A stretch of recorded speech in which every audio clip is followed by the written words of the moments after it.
बांकीपुर में इतना पसीना बहा रहे हैं, क्या इरादा है?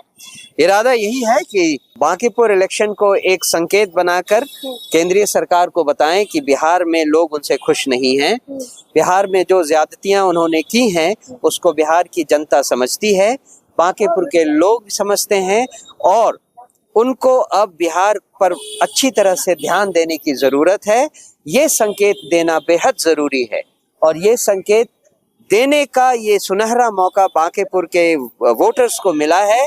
इसके लिए उनको अपने आप को भाग्यशाली समझना चाहिए और इस बार जन सुराज को विजयी बनाकर विधानसभा में एक ऐसा सशक्त विपक्ष खड़ा करने का मौका है जिससे कि बिहार सरकार सही काम करने के लिए मजबूर होगी।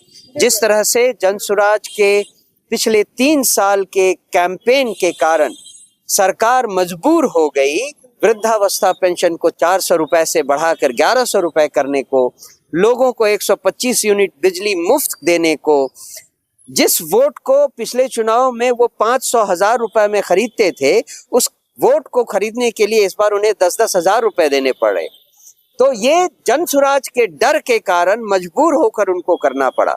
जब जनसुराज विधानसभा में नहीं थी, एक बार जनसुराज का एक भी व्यक्ति अगर विधानसभा में पहुंच जाए तो इस सरकार की नाक में दम कर देंगे, लोगों के इश्यूज को विधानसभा में उठाकर इतने सवाल पूछेंगे और उनकी सरकार की गलत नीतियों पर इतनी बार बात करेंगे कि सरकार को अपनी गलत नीतियों को बदलना होगा और लोगों की भलाई के लिए काम शुरू करना पड़ेगा।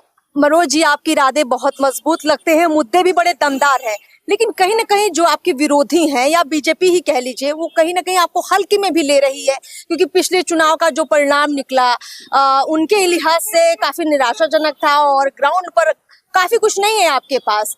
तो इस चैलेंज को कैसे स्वीकार करेंगे, क्योंकि बीजेपी मानती है कि यहाँ हर घर में उनका वोटर है। अच्छा है वो इसी गलत फहमी में रहें, इस बीच में हम उनके गढ़ में सेंध लगा देते हैं। सेंध लगा लीजिए। बिल्कुल।